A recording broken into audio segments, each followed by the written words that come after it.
மாதம் வருமானம் வேணும் அப்படின்னு நினைக்கிறவங்களுக்கு மாதாந்திர வருமானத்தை வழங்கக்கூடிய முதலீட்டு திட்டங்கள் தான் சிறந்த தேர்வாக இருக்கும். மாதாந்திர வருமானம் அப்படின்னாலே பலருக்கு அது பெரிய உதவியாக தான் இருக்கும். ஏன்னா இது நம்மளோட அன்றாட செலவுகளை பூர்த்தி செய்யறதுல முக்கிய பங்கு வகிக்குது. ஸோ இந்த வீடியோவில் நம்ம மாத வருமானத்தை தரக்கூடிய முதலீட்டு திட்டங்கள் பற்றி தான் பார்க்க போகிறோம். இதில் முதலாவதாக நம்ம பார்க்க போகிறது போஸ்ட் ஆஃபீஸ் மாதாந்திர சேமிப்பு திட்டம், அதாவது மந்த்லி இன்வெஸ்ட்மெண்ட் ஸ்கீம். இந்த எம்ஐஎஸ் திட்டத்தில் ஆண்டுக்கு 7.4% வட்டி வழங்கப்படுது. ஒரு தனிநபர் இந்த திட்டத்து மூலமாக தனிநபர் கணக்கோ இல்லை கூட்டு கணக்கோ தொடங்கலாம். தனிநபர் கணக்கில் அதிகபட்சமாக 9 லட்ச ரூபா வரைக்கும், கூட்டு கணக்கில் அதிகபட்சம் 15 லட்ச ரூபா வரைக்கும் டெபாசிட் செய்யலாம். தனிநபர் கணக்கில் 5 ஆண்டுகளுக்கு அதிகபட்சமாக 5550 ரூபா வரைக்கும் மாதாந்திர ஓய்வூதியமும் பெற முடியும். அதே நேரத்தில் உங்கள் மனைவி கூட கூட்டு கணக்கு வச்சுருந்தீங்க அப்படின்னா அதிகபட்சமாக 9250 ரூபா வரைக்கும் மாதாந்திர ஓய்வூதியத்தை பெற முடியும். இறுதியாக 5 ஆண்டுகள் லாக்இன் காலத்துக்கு அப்புறமா கணக்கை மூடலாம். அடுத்ததாக மூத்த குடிமக்கள் சேமிப்பு திட்டம். இந்த திட்டத்து மூலமாக மூத்த குடிமக்கள் காலாண்டு அடிப்படையில் வருமானத்தை பெற முடியும்.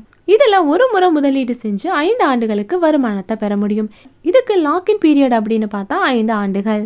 அதுக்கப்புறமா வேணும்னா 3 ஆண்டுகளுக்கு கூட நம்ம நீடிச்சுக்கலாம். இந்த திட்டத்தில் ஆண்டுக்கு 8.2% வட்டியும் வழங்கப்படுது. இந்த திட்டத்தில் ஒருத்தர் அதிகபட்சமாக 30 லட்ச ரூபா வரைக்கும் முதலீடு செய்ய முடியும். இந்த 30 லட்சம் முதலீட்டில் அதிகபட்ச காலாண்டு வருமானமாக 61,500 ரூபா வரைக்கும் இருக்கும். 5 ஆண்டுகளில் முதலீட்டோட மொத்த வட்டி 12,30,000 ரூபாயா இருக்கும். இந்த திட்டத்தோட முடிவில் முதலீடு செய்த தொகையை நம்மளால திரும்ப பெற முடியும். அடுத்ததா அடல் பென்ஷன் யோஜனா. இந்த ஓய்வூதிய திட்டம் கூட்டுறவு துறைகளில் இல்லாத தொழிலாளர்களுக்காக கொண்டு வரப்பட்டுச்சு. இந்த திட்டத்துக்கு கீழே மாத ஓய்வூதியமா 1000 ரூபாயிலிருந்து 5000 ரூபாய் வரைக்கும் அவரவரோட முதலீட்டை பொறுத்து பெற முடியும். வேற வருமானம் இல்லாத தொழிலாளர்களுக்கு இந்த திட்டம் பார்த்தீங்கன்னா ரொம்பவே உதவியா இருக்கும். இந்த ஏபிஒய் கணக்கை திறக்கறதுக்கு ஒரு நபர் 18 40 வயதுக்குள்ள இருக்கணும். போஸ்ட் ஆஃபீஸ் இல்லைன்னா பேங்குகளில் சேமிப்பு கணக்கு வச்சிருக்கணும். அடுத்ததாக சிஸ்டமேட்டிக் வித்ட்ராயல் பிளான் முதலீடு. இந்த SWP அப்படிங்கிறது மியூச்சுவல் ஃபண்ட் திட்டத்தில் இருந்து ஒரு குறிப்பிட்ட தொகையை முறையாக நம்ம திரும்ப பெற உதவுறதுக்கான திட்டம் அப்படின்னே சொல்லலாம். SWP அப்படிங்கிறது மியூச்சுவல் ஃபண்ட் திட்டத்தில் இருந்து ஒரு குறிப்பிட்ட தொகையை முறையாக திரும்ப பெற உதவுற திட்டம். இதுக்காக நீங்கள் SIP முதலீட்டு திட்டம், ஓய்வுக்கு முன்னாடி மற்ற வழிகள் மூலமாக மியூச்சுவல் ஃபண்டில் பணத்தை முதலீடு செய்யணும். முதல்ல நீங்கள் SIPக்கள் மூலமாக ஒரு பெரிய கார்பஸை உருவாக்குறீங்க. அதுக்கப்புறமா நீங்கள் ஓய்வு பெறும்போது SWP மூலமாக ஒவ்வொரு மாதமும் சில மியூச்சுவல் ஃபண்ட் யூனிட்டுகளை விற்று உங்களோட மாதாந்திர வருமானத்தை பெறுவீங்க.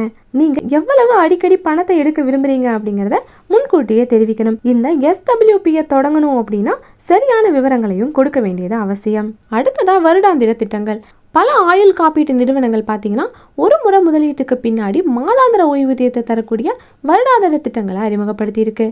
இதில் ஏதாவது உங்களுக்கு ஒத்து வர மாதிரி இருந்துச்சு அப்படிங்கன்னா அந்த திட்டத்தில் நீங்கள் முதலீடு செய்யலாம். ஸோ இந்த வீடியோ உங்களுக்கு ரொம்பவே யூஸ்ஃபுல்லாக இருக்கும் நம்புகிறேன். இதே போல் மணி ரிலேட்டட் வீடியோஸ்க்கு இந்த வீடியோ கூட லைக் பண்ணிவிட்டு நம்ம சேனலையும் சப்ஸ்கிரைப் பண்ணிடுங்க.